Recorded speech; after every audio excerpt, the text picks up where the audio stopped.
push some stuff that I didn't need to. Okay, now it's fixed. Okay.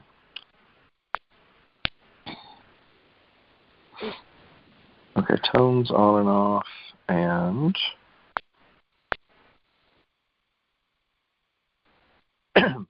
okay, so we've got everything muted, so we'll have some quiet. Okay. So I hope everybody has a chance to, settle in, while we go into all of this, because, I mean, even though I speak partially for some of this early, I mean, I'm definitely taking us into the deeper theta states and things, alpha states early on, just to get us going and really shift things and make them, most of our time within the system. So, okay. So welcome, and I am really glad that we've got another wonderful attendance today, another 13. It's so amazing. Oop, 14. Well, 14 doesn't count me, so that would be good. So it would be 13. Anyway, so I hope the last 2 weeks have been great for everyone. And we can certainly be extremely happy to be done with Pluto and Capricorn. This has been, gosh, I want to say it was January 2008 when I first read Michael Luton. He was a big astrologer in New York that actually passed away during this last moon cycle a couple of weeks ago. I mean, he was a huge astrologer and one of the first people I had give me a reading back, 18, 19 years ago. And he always wrote very cryptic, but it was very grounded, and it was very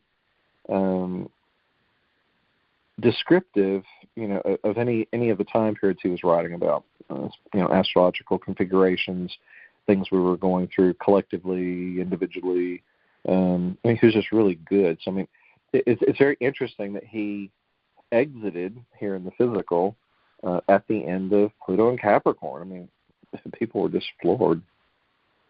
But again, I mean, we all have our beginnings and endings, and we never know when we're going to take our exit sometimes. And so, but it really is. It's a big shift, and we've been going through this. Like I said, since 2008, so 16 years. And Pluto transits are different within different signs. I'm not sure of the why. I've not delved into that. But Pluto in Aquarius is a 20-year journey. So, and it should not be quite as destructive necessarily as Pluto in Capricorn was. But again, Capricorn structures. Aquarius is more air and water. I mean, I look at it as both. I think I've mentioned this to everyone before. I mean, it's an air sign, but, I mean, the very name of it, aqua, is water, Aquarius. So I look at it as oceanic presence, more or less, kind of that way. At the same time, Pisces really is more of the mystic, all-encompassing, deep spiritual essence of who we are. And, of course, that's what Neptune and Saturn have been transiting in for the last several years. And they're finishing up their journeys in the next year and a half. Well, actually, just barely over a year now, because I think February of 2026, I think. So after next year, those things will shift. But all of these things are setting us up really for our new lives, whatever the new lives are going to look like.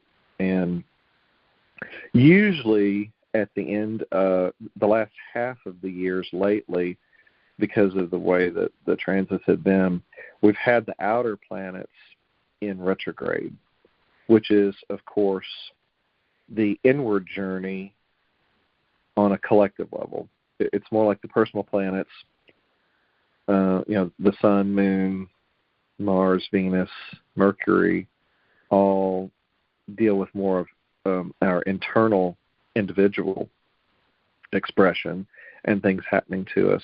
Of course, I mean, they affect the collective too, but the outer planets, from Jupiter, Saturn, Uranus, Neptune, and Pluto, usually are affecting the larger scale aspects of the collective, but also who we are within the collective. And so a lot of transformation energy with that. But those are the planets usually in retrograde in the last half of the years, in the last several years. That's been the time period. I'm not sure. I haven't gone back historically to look to see if they shift when they go retrograde. But and we've also had a Chiron retrograde, which is the wounded aspects of who we are. So you put all that together, and it's been a big deal. And Mercury has just gone retrograde. When was that? On the 26th, I believe. So we're in that, and it will go direct then on December 15th. So, of course, Mercury is taking us into how we perceive the world, how we communicate in the world, technological stuff. I mean, and there's so much happening in Sagittarius, and different people have different understandings of these, of the signs and the way they work. Of course, there's no separation with regards to who we are in the zodiac. We're born into a chart, of course, and we have the sun signs that are a predominant expression, but then also the rising sign who we're becoming. The moon, of course, is the emotional, overall guiding expression. But in reality, we're the entire zodiac. I mean, there's no separation from any of that. So there's sub-themes in our lives that still play out in all of the signs. I mean, and Sagittarius is really I think it's more of like a partying kind of sign, more like it's I don't know, it's fitting, that, so many things are happening in Aquarius now. And I mean, Sagittarius is like, many of the others, it's kind of a mixed bag. It's the higher expressions and lower expressions, but it really is, it's a fire sign. So there's a lot of action that can happen in Sagittarius. So if you have, fire signs too, that's trining energy. Anything that's happening within trines, for one fire sign, usually the other's going to be flowing energy. So you have grand fire trines, grand water trines, earth trines, and what have you. But the way that these aspects are all going on, I mean, it's kind of a mixed bag right now, just because we're still in so many of the retrogrades finishing up, between now and, at the beginning of next year, setting up these really big new beginnings. And, of course, this new moon in Sagittarius, I mean, they're really talking about how we're seeding whatever that is. And again, I mean, I know I sound like a broken record on some of this, but it's kind of really true. I mean, here we are, in the last part of this, cycle with so many things disintegrating right before us, and everything's always a death and rebirth process. But if we're staying in our hearts, we're staying in the birth. I mean, that's the big thing, is to stay within whatever it is we're birthing at a core level. And sometimes it's really hard to know what we're birthing when we're in the middle of a bunch of destruction. I mean, that's certainly one thing that I've had going on too. But I mean, we really are in a place where we're releasing anything that didn't work for us anymore. And I'm not going to go into a big depth of the astrology stuff tonight, because it's like, as I've been sitting in this today, Spirit's really just been taking me into this new energy that's really taking hold. I mean, this Pluto in Aquarius is really going to usher in a complete paradigm shift. And it's going to happen to us internally. Your friends, family, people that don't have a clue with astrology. I mean, I really think that there's going to be an internal shift. It's an internal event. And I do think that people's hearts are going to be more open to things. Obviously, we'll still have cause-effect reality that still plays out in form. I mean, you can't change the way that people actuate their lives until they wake up. But at the same time, I do think that there's going to be a shift in the way that the morphogenetic field engages us and how we engage the field. I mean, I think there's that much that's been shifted, especially in the physical because of Capricorn. And as we go into this Aquarian energy, it really is oceanic presence. And people, obviously you've got some people that are very awake to it and some people that are not. But at the same time, that's the new norm. That's the frequency shift. And I've said this before, everything's a frequency. So if we can really, really, really, really dive deep into these higher frequencies just as pure presence, the external world has to come meet you. It doesn't matter who's in your life. They can either come and meet you in that space or they'll just kind of fall away. And you may say, well, I've got family and friends. Well, yes, you do. And at the same time, everyone is invited to step up into this new level of awareness. And there's no right or wrongs here. I mean, there's no judgment. I mean, God, the all that is, however you want to look at that, does not judge us. We're the ones that judge ourselves beyond anything anyone else can. We are our worst critics. And so once we release those things, I mean, that's what we're bringing into ourselves. And I'm certainly holding the highest potentiality of shift for myself. At the same time, it's still challenging to be, within certain circumstances and things. But there was one thing that kind of came to me today when I was just sitting and contemplating. I guess in linear time, I mean, I'm giving up a lot of linear time as far as the belief system of what it is and how it's worked and functioned. But there's still remnants there of, just the last few, 2 decades, that I worked with Judith. And of course, and that's the other thing. So Judith passed away it was this time last year. I want to say it was on the 27th. Karen and I were talking about it the other day. I messaged with Karen and Colleen, and they were all getting ready for the Thanksgivings, of course. And Colleen and Luke and her family had gone down to go be with her dad back down in Slidell. And so, of course, Jude was on their minds a lot. And like Karen, she's out in Joshua Tree, California. And we talked a good bit. And she said, their mom's been on her mind a lot. And but, I mean, from a standpoint of, these meditations, I was looking into the whole journey, just, kind of one last little time. And there was so many places, even, as a high vibrational teacher, with Judith, and I've had to look at it for myself. I don't want to get into a place where I've gone into a habituated pattern of just observing what's not going right. Either, taking care of my older family and things, and the stuff that I'm doing here. It's like I've noticed how I can get pulled into an undertow of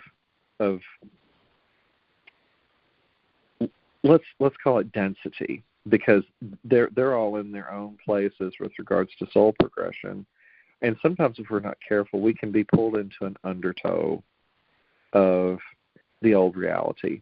I mean, it's one thing to continue to attend things in our lives, but we don't want to just continue to be drawn into that. And I've really had to kind of look back, over these last few months since we've been doing these calls. I mean,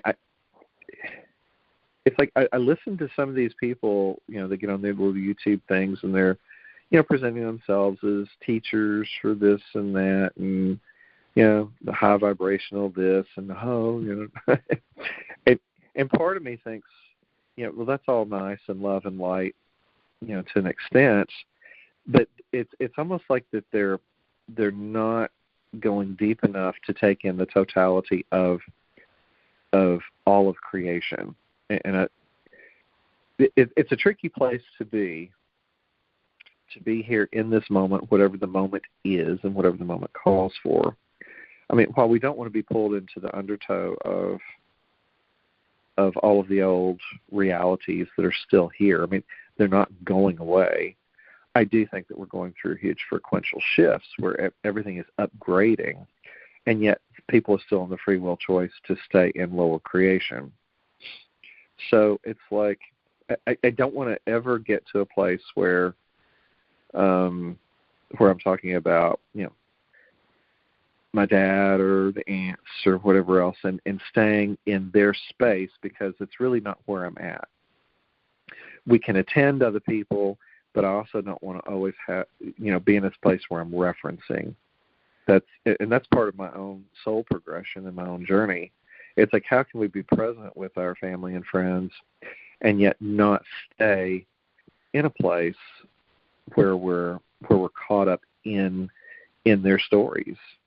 Because it's part of what we're releasing, on all sorts of, multidimensional levels, are the old stories. And it's like I constantly go back and catch myself in things like that.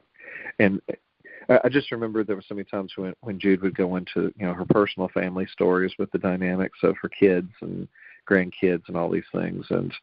And we really can get caught up in those types of things. And it's not to say that we should not attend our families, for sure. But it's like, I definitely don't want to be in a place where I'm always talking about being attacked by the dark or, things like that. I mean, it's been an interesting journey that we've had in these last few years. I mean, and of course, most of us in our lifetimes, some of you on the call have only been on for, here in the world for maybe 30 or 40 years, but many of the people that are attending the call, are 60s, 70s, might even be a couple in their 80s, and some 50s. But it's, at this point, we've gone through a much deeper soul progression, and especially the ones that have done work with Judith or any other teachers that have taken you in and assist you with transmuting, other energy fields and old stuff to get you to a place where you're just a pure vessel of expression. And so I guess I bring up all of that to be a little shield for you to reflect into, and just for you to ask yourself, where are you? This is really a good place to go in and not to judge where our past has been, but just observe in many ways to see how far we've come within the progression of soul.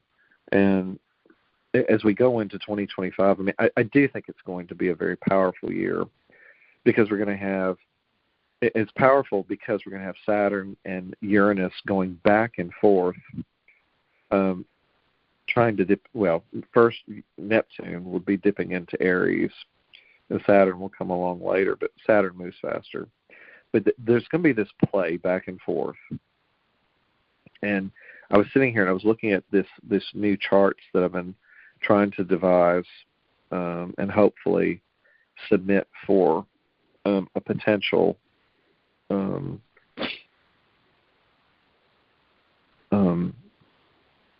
new way of looking at astrology, looking at ourselves against the zodiac. But what this has been is going between Pisces and Aries. Pisces is the end of creation, the end of the dream, and Aries is the beginning. And as the planets continually go between those two, it's like a threshold. It really is an alpha omega point. And one of the reasons that I've been able to do so much in all of this is because, I've got a stellium of 7 or 8 planets and objects and big things in Aries, but my Chiron is 0 degrees Aries, which is at the beginning of the zodiac. So it's kind of like at the beginning of creation, at the beginning of, it's like at the end of Pisces, beginning of Aries. And it's right there. It's in the alpha mega point. And I think it's one reason that I've been able to be shown a really big picture dynamics, like over these last few years since I've been diving into all of this. And the reason I bring that up is because Pisces, or Neptune and Saturn, are going to be doing this dance back and forth over that alpha omega line. And it's going to it's going to take us back and forth between an old reality, the old dream, Neptune and Pisces. Pisces is everything back, but it's going to come into the new Aries, which is I am presence. And I think that's going to really kind of just wash through us and tumble us, like going through an ocean or maybe down a river, hitting rocks and softening us up in a lot of ways. And I've said this before, it's kind of deep refinement, I think, is what 2025 is going to look like. And so as we go through all of these things, of course, we're going to do this individually, but we'll also be still part of families. We're going to be part of businesses. We still have jobs. We still got, stuff in this, this 3D reality. I mean, that's not going away. And, so we have to stay grounded in our perception of this reality while also releasing the old, outdated perceptions and things that have tricked us and kept us stuck. And, I mean, for myself, I've been trying to feel into what does that look like, because I really want to create a much more dynamic life. I want a life that's got more energy. I want something more fun. I want something where I'm not just stuck around with older people that are losing life force, because that is draining. I mean, and that's another thing, another dynamic that I keep looking at is how can you be in attendance to people that are losing life force over time because they've gone through so much of their life path, and they're exhausted from the life path, and they're trying to decide when and how they're going to leave and how they're going to shift. And it's like, how can you attend death and yet not become the death or feel like it's overtaking you? Because we're still really in a very profound deep birthing. And that's it really has to be paramount as far as our main focus is attending the birth and allowing spirit to be part of that birth. I mean, as if you're ever separate from it, which you're not. But there's something about allowing on such a deep level that we really go into hyperfluid expression, which is, it's like you're just in the moment and spirit is just leading you and going, and it's also bringing you into the highest vibrational expression. And it's not something that you can easily put words to. And I mean, we can certainly sit and contemplate it, and yet the reality is very different from what our minds would tell us these things look like sometimes. So, and of course, during all this, we're still going to have ascension symptoms of, sinus problems and aches and pains that are still shifting and doing. I can say that I feel like a lot has shifted for me just in like phenomena within the body. I mean, there's been some days that I've just thought, God, how can I even breathe? And yet I've shifted past all of those things, and I've not taken on a disease pattern, knowingly anyway, unless something's hiding in there I don't know about. And I don't think that's the case. I think it's just been part of my whole individual path of energy that I've had to transmute. And so anytime you do have phenomena right now, I mean, I'm not saying don't go to a doctor if you feel like you need to go to a doctor, for sure, because it will be different and unique for everyone. But at the same time, I do know that when we're going in and doing these meditations, we're holding a high frequency for each of us to heal on very deep core levels. And it's happening multidimensionally. It's going through time and space back to the beginning of who we've ever been as expression into human form. So that means we're cleaning up the genetic inheritance, the ancestral inheritances, and that really is a big deal. and I know sometimes it may sound like I'm going over some of the same material again and again, but if you remember, like when you've been in school, sometimes we have to get there through repetition. If we're constantly hearing the same types of things, I mean, I'm not going to word it all the same way, but there's something about if we continually go into the same shift of consciousness, let's just call it that, perceptions of reality, it starts to stick deeper and deeper and deeper. And it's like Spirit's guiding us into all of this so that we reformulate our chemistry. We're retraining our brains to not be the dominant force within our life expression. We are really going back into our hearts and activating that to be where we reside first, and then we let anything, within our egoic self, which is the mind, work in union and communion with our soul, with the heart expression, so that we're not creating any more lower functions of reality. I mean, that's really, I think, one of the biggest things that we're doing with these calls, and I'm so happy that we've all been able to come and attend on a very regular basis. I appreciate every one of you, because I mean, everything we do, we're doing for each other.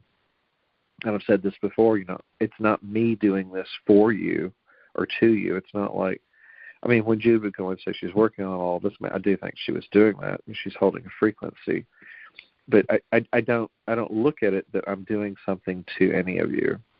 I mean, by all of us being in here, I mean, whoever's on this call at any given time, I mean, all the people that call in and listen to this 5 years from now, I guess I'll leave these recordings up on YouTube. I mean, I don't know. It seems to be what happens with things. I guess it'll be weird if people are listening to this 5 years from now, and I mean, I don't know if anybody will listen to it 5 years from now. Who knows? I won't project into the future what this will be like. But, I mean, I would imagine that whoever's listening to this call it's a frequency. But that's one thing that Spirit was kind of going with me today on these things. It's like calls are timeless. And so whatever energy we're creating in this particular moment with this particular call, it's different from the frequencies of the other calls we've done. Every single call has its own frequency, because as we go into higher vibrational frequency, then that's where the frequency of the call. And so whoever needs that type of information that's on this particular recording, they will find this call when it's appropriate for their soul to do so. And I have a feeling there's going to be a huge acceleration of people really wanting information. They're going to want assistance that can shift their reality very quickly. And so even though we're going through these things and there's certain configurations happening planetarily, we're on the front end of all of the shifts, I would think. I mean, that's the way it feels like. But I mean, everything's a hyperfluid moment. So as time collapses on itself, we're going to become really in a place where everything is happening just right now. It's like there won't be there's not like there's a tomorrow. It's like all of that's just like, it just disappears. And it's part of, the other thing I've been shown is like so much of our reality is here 1 minute and gone the next. And like the physical creations, that we've been creating, I mean, years ago they used to create appliances that would last for 30 or 40 years. Now they'll barely last, 5 years and then fall apart. And they charge, huge amounts of money more for them. I mean, it's just one simple thing. But things aren't meant to last like they used to. Everything is it's meant to be just like, whoop, it comes in, it's good for you for a year or two, and then just discard it. It really is a bizarre shift in our creation in the physical, in physical reality as far as the material world. And I don't know how that got to be that way. I mean, I think it's really part and parcel of the greed. People trying to fill their bank accounts and things like that more or less, because the more you can turn over use of the physical things, the more sales that are drawn. And at the same time, there's also something energetically where it keeps that many more people on the wheel of creation in the physical. And but the levels of creation are just more vacuous. They're empty. And there's something about that that's also shifting. I mean, I really think we're going to go into much deeper technological advancements where people won't have to be, just stuck in factory work quite as much. Now, I don't know what we'll all be doing. I mean, there's something about the way that we're shifting our reality as a collective, where people don't have to feel like they're enslaved in the old types of work anymore. So that also means that we're having to create new roles, new ways that we can be here and assist each other as humans, within the progressions.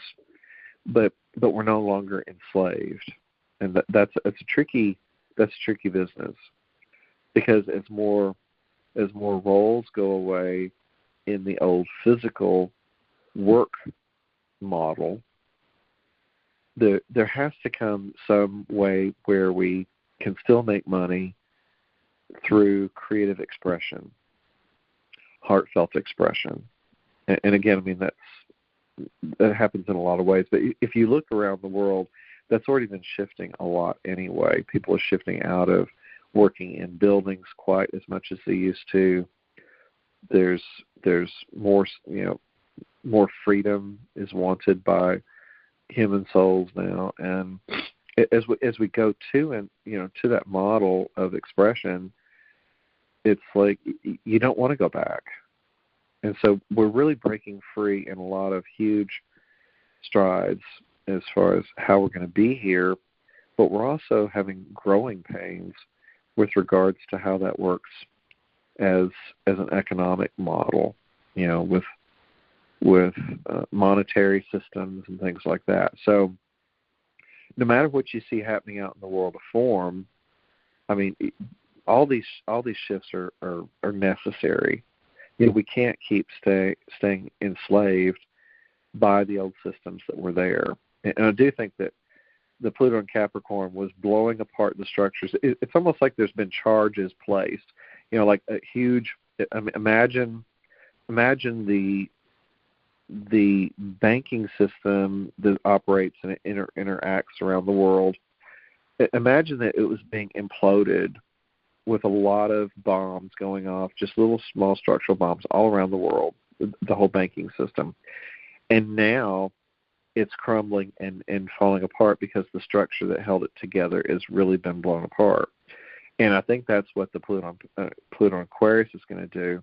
And it's going to wash away all of the old rubble, but we're going to have to build something on a new foundation. I don't know if it's going to be the quantum banking system that they've talked about. I mean, it's already in line. I mean, I don't know if it's going to be put into that or not, how they're going to do it, but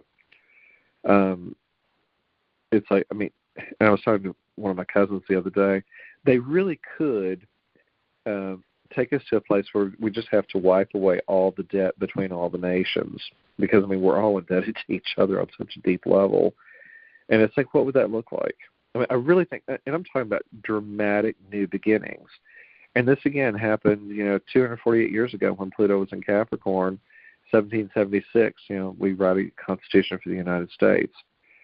And, of course, it's not just us. It's every country, every perceived structure, as far as nations, cultures, heritages. I mean, all of it. everything is being it's up for redoing, relooking, rebuilding, remodeling, and so. And again, I mean, all this is happening with these new beginnings, and this moon is a very potent part of that. Partly because of the retrogrades. It's happening with the Mercury retrograde. It's happening with, let me see, Saturn had just gone direct not too long ago. So I mean, that's how we do our work individually and collectively. I forget the other retrogrades. But the point is they're all working together to take us from looking at the external world to a deeper place internally. I mean, we're really having to dig deep within ourselves to recreate and reformulate how we're going to live and how we're going to express ourselves. And so just know that whole process is going on. Do not attach to anything you see in the world of form. I don't care what's going on in the news. I don't care. All that stuff. It's like, just don't attach to any of it because it's not going to serve you. And it's like the more we can release of this old perception of reality, it really is going to make it much easier on us as a journey. Because, I mean, it's like so many people that are attached to the old, they're going to go into suffering. And suffering is optional. It is not something you have to do. But if so much of your world is built around the external old world of form, and you lose that, most people's immediate knee-jerk response is going to be to go in and suffer because they're quote losing something. None of this material world, you can't take it with you when you go and cross over anyway. So it really is not where we're going. Yes, we can still build, a nice home for ourselves. We can have nice things. But there's something about having a balance between what we're creating in our physicality, but also within the internal essence of who we are, and how we're here in the world, and that's what's shifting. And so, okay, well, I didn't imagine going into all of that.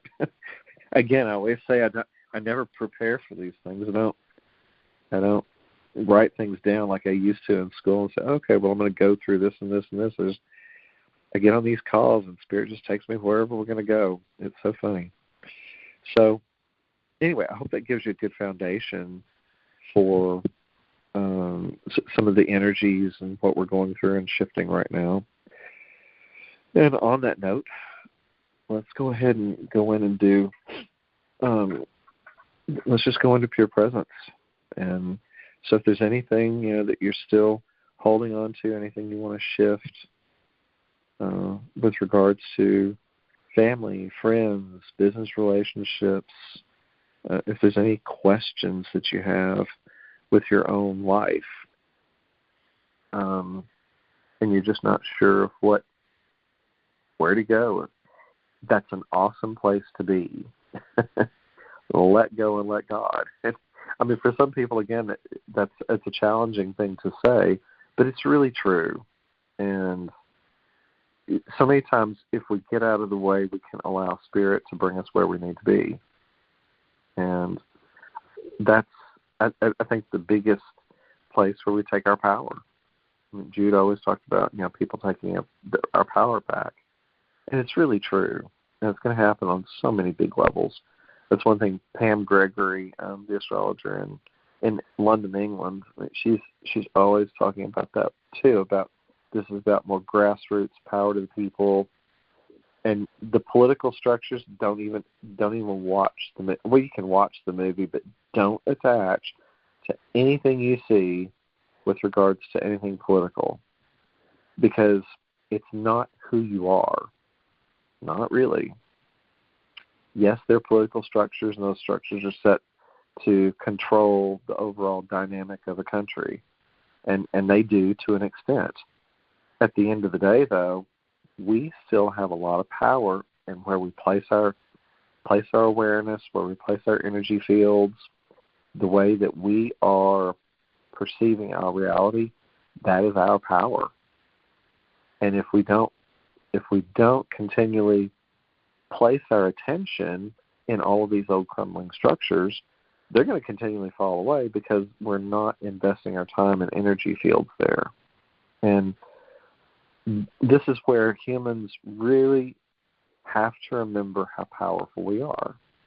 And we don't realize how many times we allow our energy fields to be leaked away to all of these mindless, ridiculous things that don't have any substance. And that's one thing we're really doing is trying to ground who we are as divine expression, but also create places where we're able to create the heaven on earth. We're trying to create just allowing Spirit to take us where we're supposed to go in each moment of time. And it may to get out of the box you're in, if that's where you're at, and I think it's where we're really all at. It's like how do you make a huge jump? And for each of us, it's going to be extremely unique. We've all got our own path. We're clearing out any leftover karmic residues from the old cause-effect reality, from the Akashic records, our genetic inheritances, family, lineages. There's all that stuff. And so that's really what we want to release, with all of this, as we also put ourselves on a new moon trajectory to just open up for the rest of this month, but also into a new year, and really just put ourselves in a place of just pure divine love and infinite love with Mother, Father, God, and all that is to work through us and for us. And I really feel like that's where our lives are going to just catapult fast, just so forward, so fast. So, okay, if you haven't already gotten in a place where you're still and quiet, let's go ahead and put ourselves in those spaces.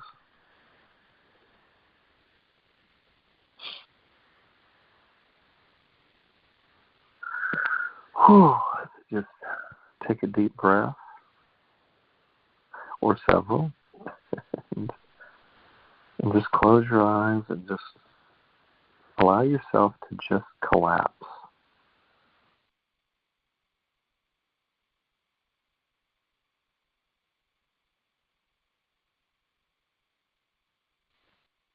We may have one or two new people on the call, I'm not sure. If so, this is a part where we go into just a quiet meditative state, and I will occasionally, as Spirit leads me into things, will articulate to assist us in shifting and releasing old energetic patterns, and really just raising our vibrational frequency. Also shifting and transmuting any old energies within each of us individually and collectively that want to be released as we open up for our new creations.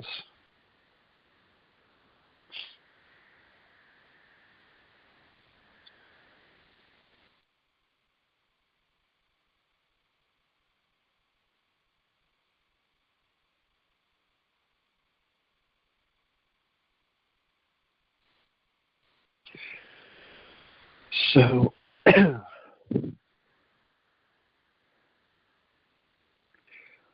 before we go into anything, let's just go into deep gratitude. We're coming off of Thanksgiving weekend here in the United States. And so many times we look at it in a place where we're supposed to be grateful, and yet we're not grateful for what we have. We're going and buying all sorts of things for Christmas and Black Friday and all the habituated responses, and it's like, do we really need all that? How can we shift away from all of that to just sit and be in pure, deep gratitude for where we are right now? We don't need anything. Isn't it wonderful to not need anything else?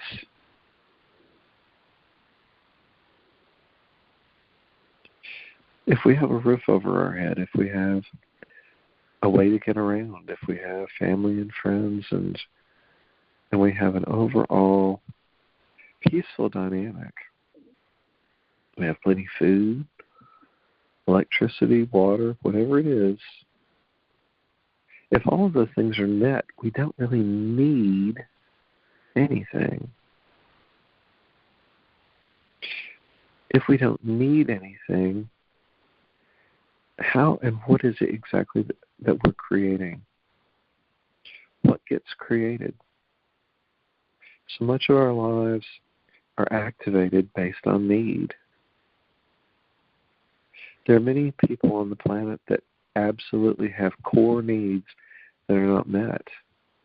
They're desperate for drinking water. They're desperate for electricity. They're desperate for schools. They're desperate for a roof over their head.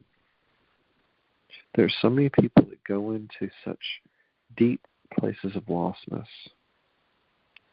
And again, there's 8 billion expressions that are uniquely going through their progression of soul. It's not our place to have to know where they are.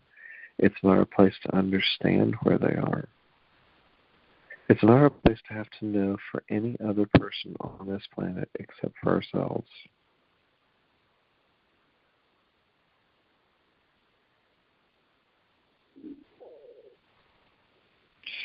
But we can be in deep gratitude for everything we've gone through up to this particular point of time and stay in that gratitude. We don't have to release the gratitude. We can just stay in gratitude. What would it be like to just be in gratitude all the time, where you don't let it even leave you momentarily?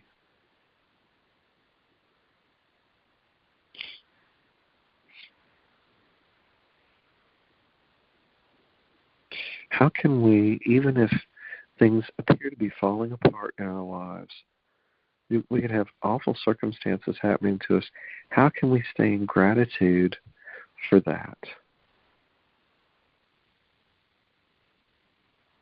No matter what's happening in our world, we've agreed to go through that as a process, whatever it is.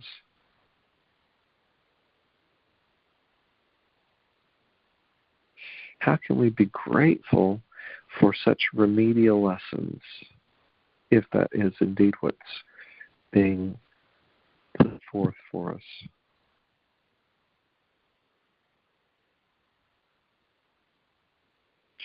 Can being in gratitude for what's already in our lives, even if it's an awful creation, can it not shift us on a dime?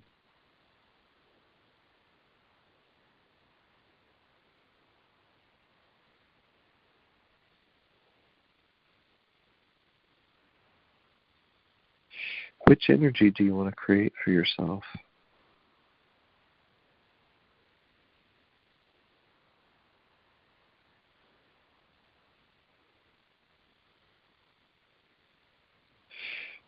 If something is in our lives, there are no mistakes. It's here because we've already agreed to it.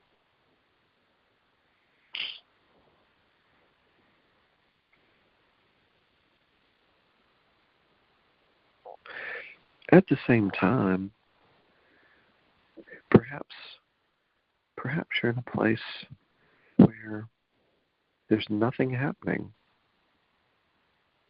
There aren't any traumas and dramas happening in your life. There's no wonderful, seemingly miracles happening either. There's no apparent forward movement.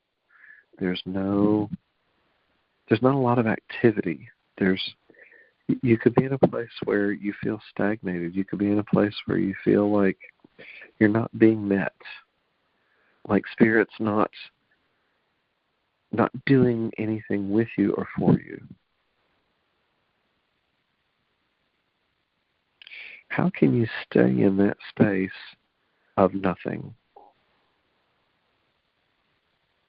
Can we be in gratitude for the fact that we're no longer experiencing a world of extreme polarity through either poor choices, poor thoughts, or miscreations, or distorted thought forms? What if you're in a place of pure 0 point and nothing appears to be happening?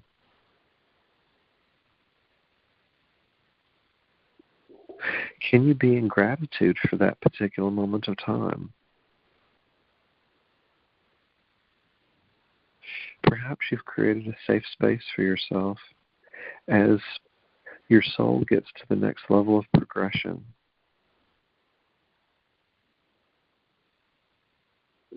You know that something is being set up for you behind the scenes, but there's no separation between you and the Creator. So you are still creating even in nothing. There's still a hidden aspect to yourself that is in allowance to whatever's in your external world. If you're there and you're experiencing it, even if you're experiencing it as separate from yourself, it's still being created.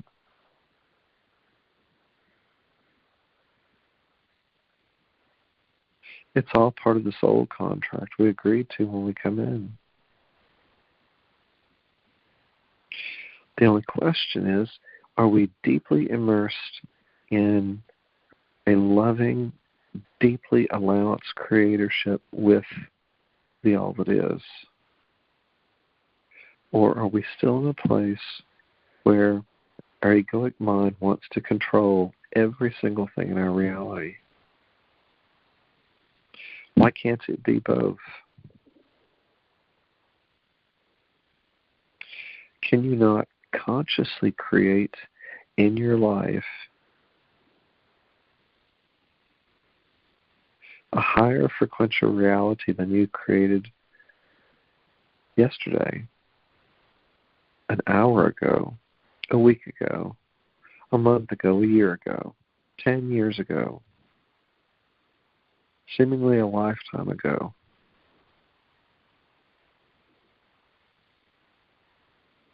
What does that look like?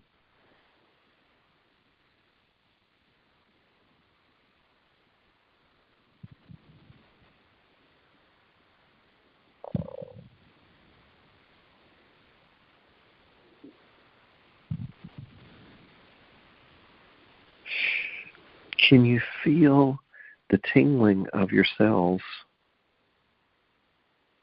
at their very core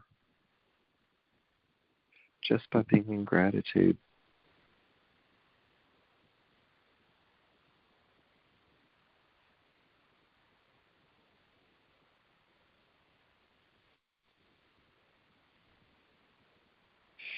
Can you palpably perceive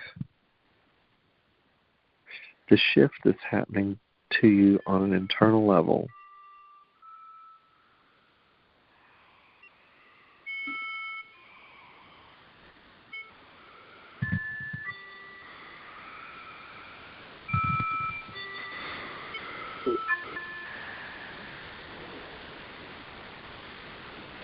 Has the clock struck on the hour in your own life? May as well use it as part of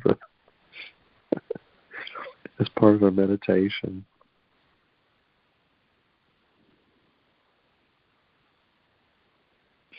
Are you at a particular place in your life where the clock has struck? Where the new beginning is here? Do you know what the new beginning is? Or are you still in a place of just not knowing yet? That's a perfect place to be. And you just attend the next slided step.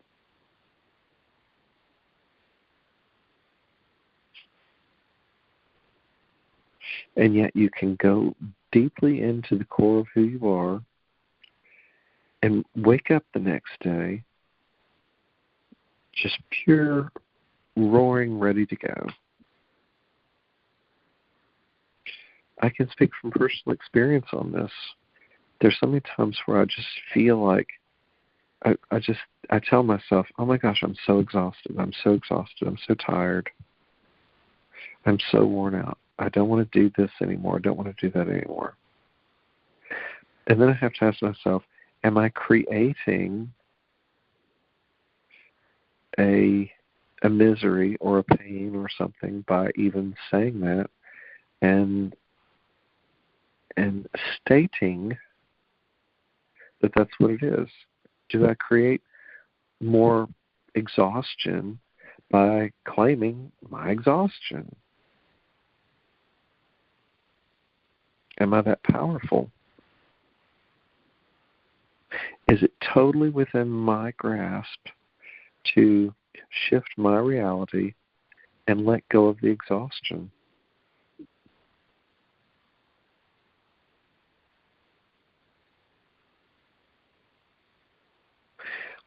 And again, it depends on where you are and what you're dealing with, the circumstances, to an extent. Perhaps everything is flowing in your own life, and there's no seeming lower response. There's no seemingly lower creation happening for you. Isn't it wonderful? You may even ask yourself, how on earth can I go into a higher vibrational frequency than where I'm at? Let's say that you're in perfect divine flow. All your bills are paid. You have enough of everything that anyone can ever want. Do you feel complete?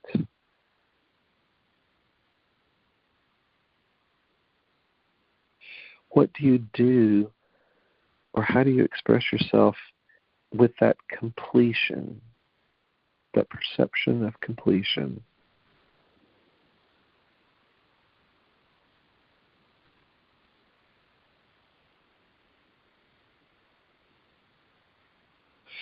It's kind of like when you buy a house. You're never done. We're never, ever done. Everything will continue to change. Things will continue to morph. Things will need maintenance. Things may break down and need replacing. This is the nature of our reality.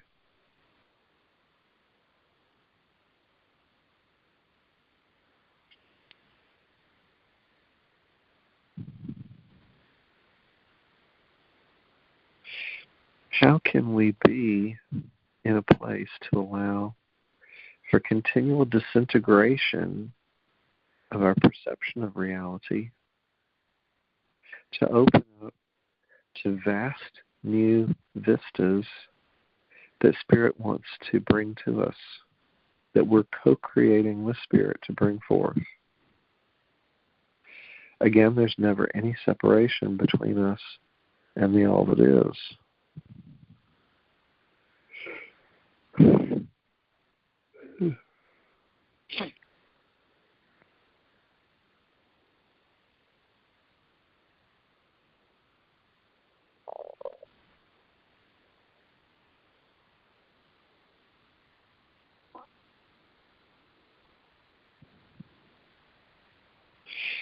How can you allow yourself to just be in whatever circumstance it is that you find yourself in without placing a judgment on the circumstances?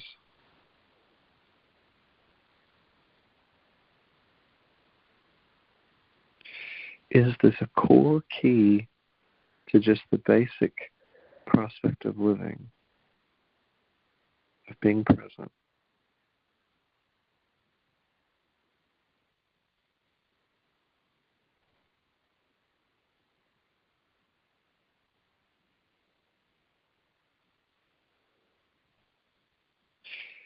Do you feel how much lighter your heart is right now?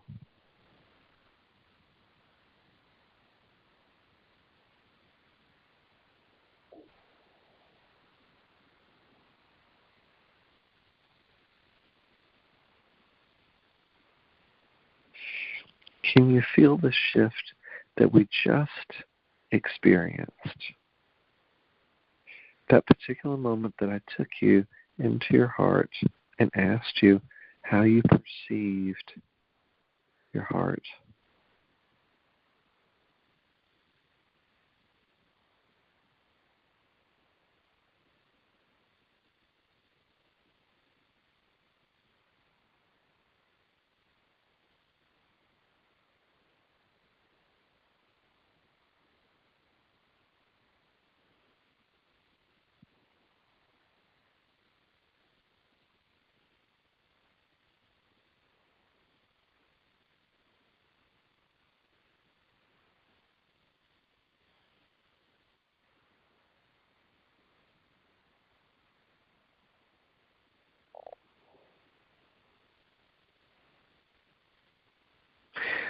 Some of you that have done this long enough and go into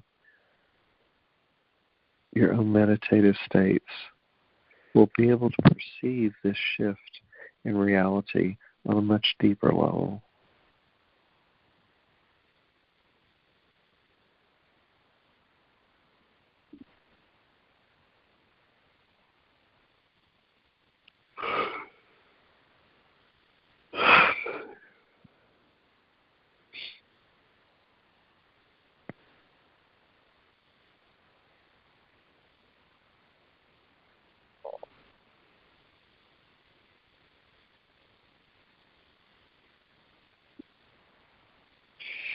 Do you feel how much lighter you are in your mind?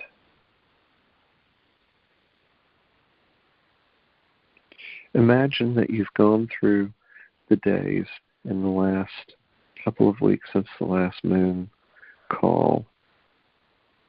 And as you've gone through your day, there'll be thoughts that come up in your mind. And you have consciously or unconsciously thrown them into a trash can. You just release them. And now there's a big cosmic trash can that's ready to come by and take everyone's trash out.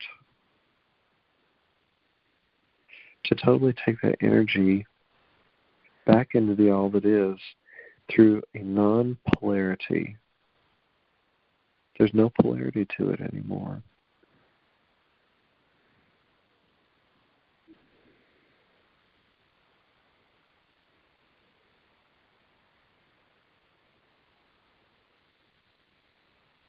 How does it feel to sit there and contemplate, not even contemplate, to be in nothing?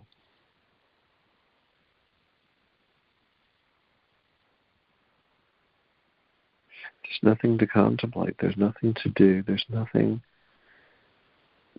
thoughts.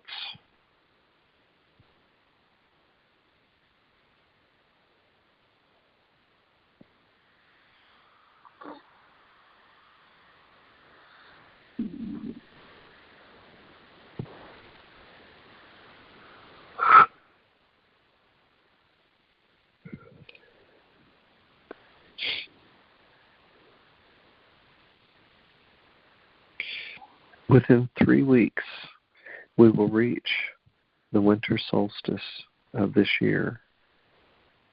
It will be that year where the day is the shortest of any and all days that we have through the year.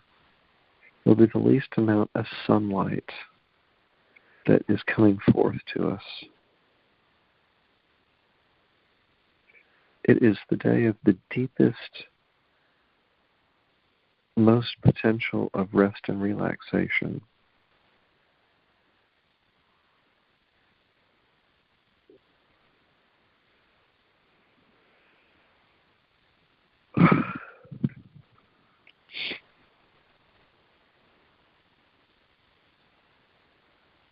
It's the winter reset of our bodies.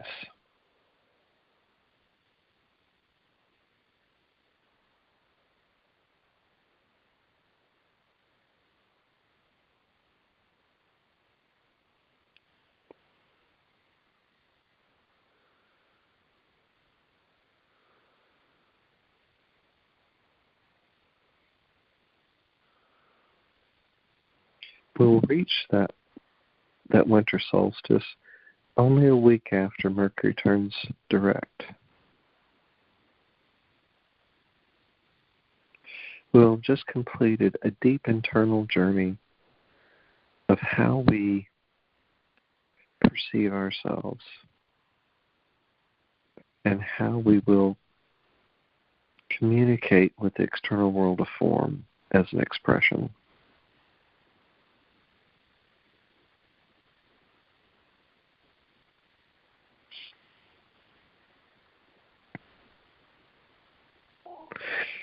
Can you feel into how powerful that's going to be this year? After all of these calls that we've done since the eclipses that we first started these calls in at the end of March and beginning of April,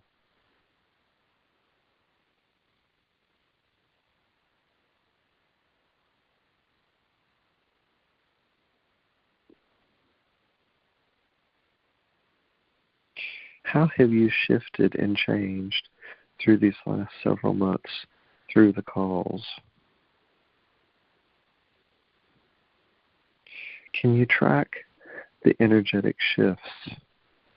Do you have conscious awareness of what all shifted within you?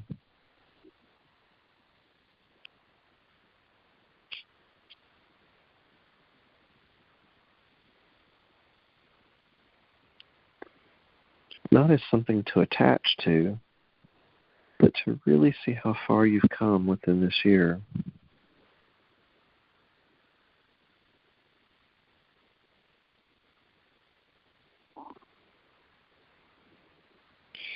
Everything that you've shifted this year, any pain and suffering that you were able to let go of, has brought you to a place of completion in this particular moment of time. But are we not always coming to a new moment of completion? Because we're in constant death and rebirth.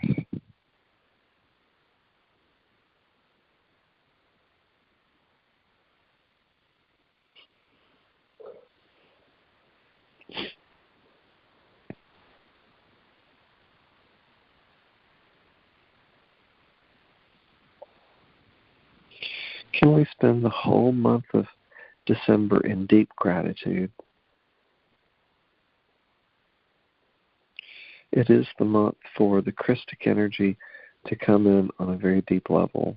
It's when the old religious belief systems, through the Christ,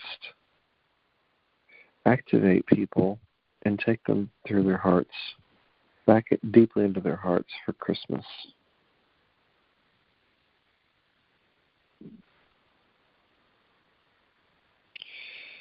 Can you create your own Christmas story for yourself?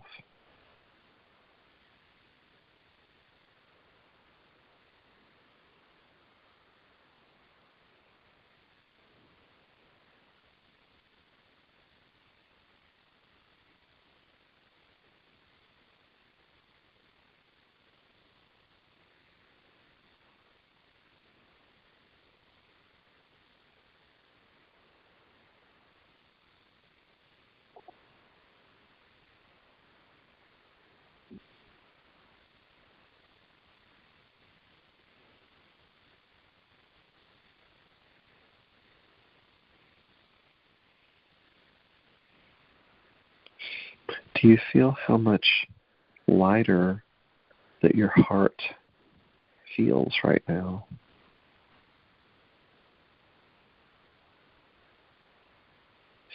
Do you feel released from so much stuff that you were carrying for lifetimes? Emotional baggage, even short-term energies from things that you've shifted for this year. If there's some place that you're stuck,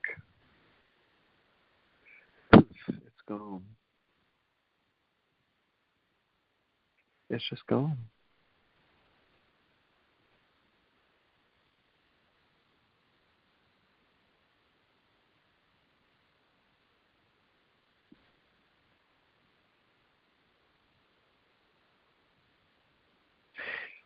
Do you feel how powerful you are because you've co-created that? That's your creation.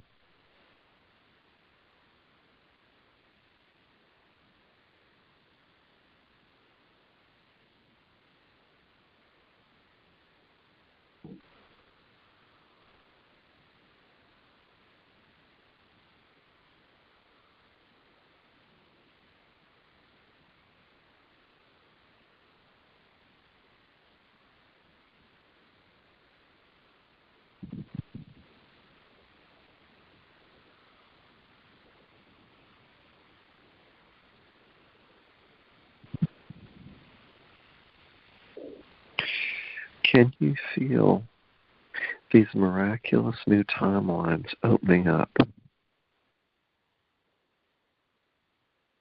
for your particular life path? They've always been here,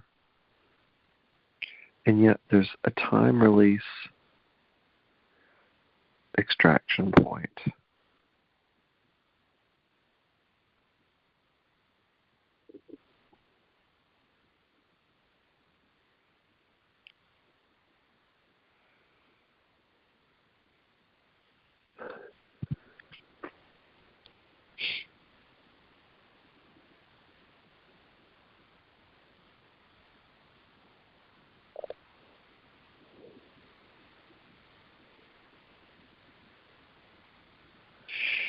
We've gone into such a deep, high vibrational rate,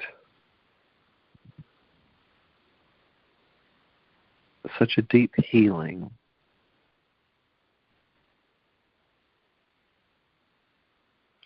You may feel so disoriented when you wake your eyes, when you open your eyes back to this reality.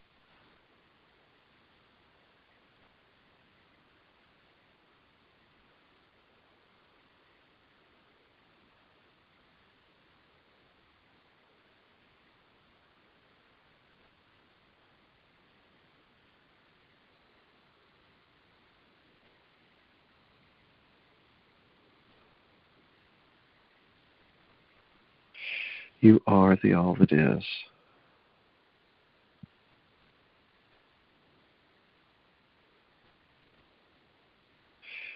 And you're deeply seated and grounded in this new moon in Sagittarius for your new beginnings.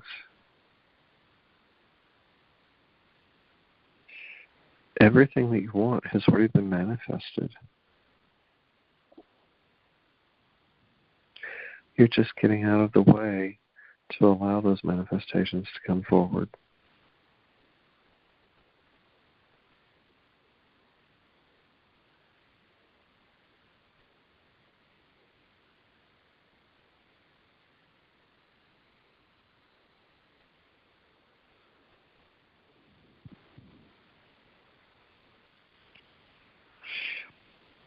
And again, I am in such deep gratitude for all of you that have chosen to come and join us on this particular call, but with all the calls for this year.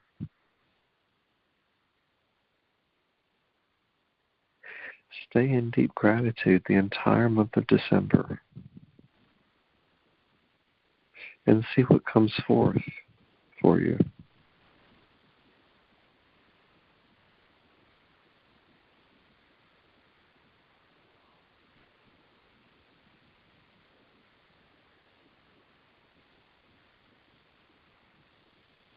What a gift to give yourself gratitude.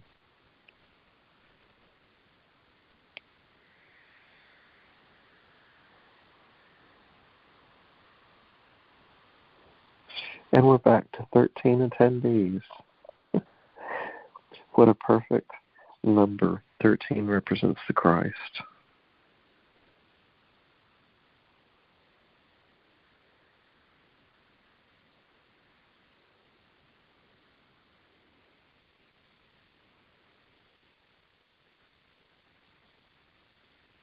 Eternal love and infinite blessings to all of you. And again, stay in this space as long as you can,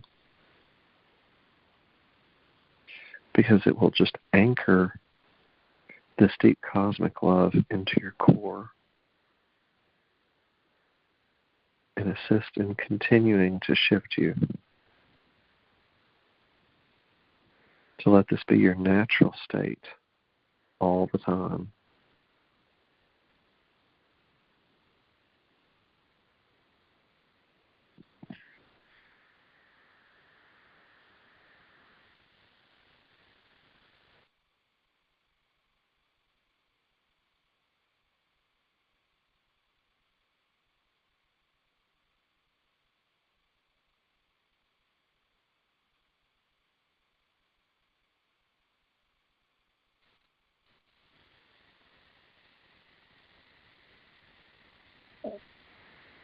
Deep gratitude to all of you. Om Shanti.